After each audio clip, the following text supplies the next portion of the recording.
প্রেমে পড়ার গল্প। রাহুল আর মেহরিনের পরিচয়টা একেবারেই হঠাৎ। তারা দুজন একই কলেজে পড়লেও কখনো কথা বলা হয়নি। রাহুল সাধারণ স্বভাবের, বইয়ের পোকা ধরনের এক ছেলে, আর মেহরিন সবার প্রিয়, প্রাণবন্ত, সবসময় হাসি খুশি একটি মেয়ে।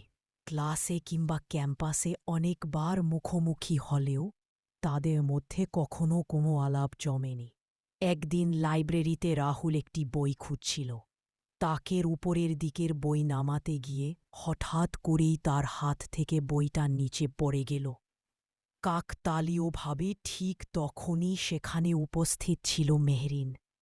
বইটা হাতে তুলে দিয়ে হেসে বলল, "আপনি তো সবসময় বই নিয়েই থাকেন, না?" রাহুল লাজুকভাবে মাথা নাড়ল। তারপর ধীরে ধীরে কথোপকথন শুরু হল। সেই প্রথম আলাপেই দুজন বুঝতে পারল তারা একে অপরের সঙ্গে সহজেই কথা বলতে পারে। পরের দিন থেকে তারা মাঝে মাঝেই লাইব্রেরিতে দেখা করতে লাগল। বই পড়া, পড়াশোনার চাপ, স্বপ্ন, সব নিয়ে দুজনের মধ্যে গল্প চলতে লাগল। রাহুল কখনো ভাবেনি